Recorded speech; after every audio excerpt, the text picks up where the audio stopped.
Welcome back to my YouTube channel again. This is Ralph731. Sa mga hindi pa po pala nakasubscribe sa aking YouTube channel, pakiclick naman po ang subscribe button at ang notification bell and leave comment below kung may katanungan kayo, suggestion kayo. Sasagutin ko po lahat yan sa abot ng aking makakaya. At kung kaya kong gawa ng video, gagawin ko ng video. At shout out po sa inyo Luzon, Visayas at Mindanao. Hindi ko na po isa-isahin at masyado na madami. At syempre, pakilike naman po ang aking page, ang RR731 Moto Online Shop. Kapag pyesa ng KLX, presyong pangmasa po tayo. PM lang po sa mga order. At ito kung isa ko page, pakilike na rin po ito, ang Ralph731. Ayan, maraming salamat po. Okay, at usapang total, nakabaklas na po yung head ng aking KLX. Usapang ano po tayo? Usapang, ito yung valve spring. Yan. Ganong kahalaga tong racing valve spring kapag ikaw ay nag-racing ka, yan. Ganong kahalaga pa to. So itong racing valve spring, mas matigas to kaysa sa stock. Ang trabaho nito, pag mataas po yung lip ng ating cam, pine-prevent po niya yung barbula para hindi mag-valve float. Kasi pag nag-valve float po yan, pwede sumabog yung makina mo kapag nag-abot itong barbula. Yan, diga. Yan. Ang barbula ng KLX, big valve nitong stock head, 27.5 tsaka 24. Malaki na po yung barbula yan. 27.5 itong intake, 24 exhaust.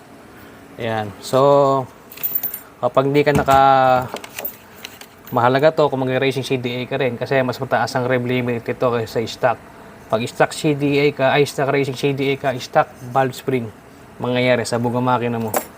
Kapag ito yung nag-valve float, ito mga ka-KLX sir, pwede pong mag-abot yung dalawang barbula na yan. Pwedeng maging cause ng pagkasabog ng engine na yan. Ang ginagawa ng racing valve spring, matigas siya para sumasara po kagad yung barbula pag kailangan nyo sumara. Misa kasi pag valve float, naiiwanan po. Kaya tendency, baka po mag-abot yan. Sabog yung makina mo. At ito nga pala yung aking cam. Ayan. Special cam po ito. Regrind yan. P-cam ko. So, mas pinili ko po yung gumamit ng stock na rocker arm. Ayoko po ng roller type. Ito po, hindi ito pang roller type. Ang mga roller type, mabibilog yung mga loob ito, matulis to. Hindi pwede sa roller type yung mga tulis. Ayan. Mataas Philip nito, 7.5. Kaya gusto ko yung stock rocker ang mga KLX sir. Kasi oras na masira ito, madaling humanap. Hindi katulad nung roller type, pag masira yung rocker arm mo, mahirap humanap. Order ka pa sa malayo, overseas. Ito, kahit sa ang motor shop, makakabili ka. Kaparehas lang po ng badya, yung sa KLX. Diba? Madali.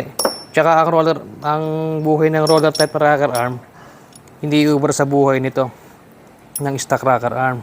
Ang roller type may bearing, pwede bumigay ito, basta alaga ka sa langis. Ito pong KLX ko ay 2011 model pa yan.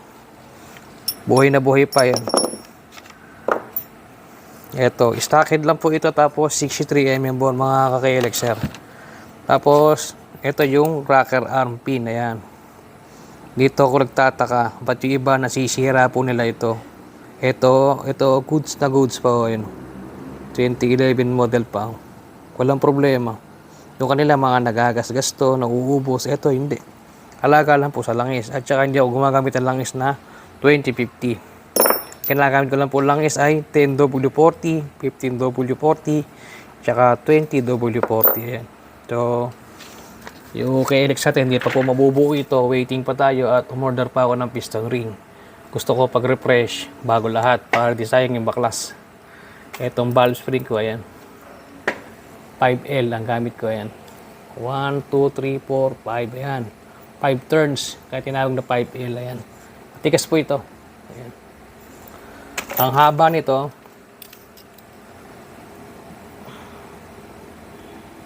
36.5 ang length. Tapos ang taba nito, nakita ba? Ayan, 36.5 ang length. Tapos ang taba,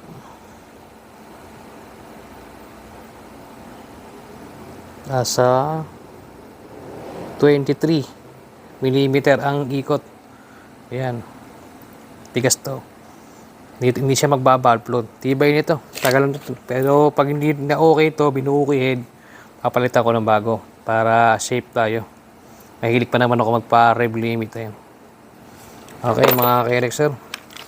At hanggang dito na lang po ang ating video at maraming salamat po sa suporta nyo lahat. God bless to all.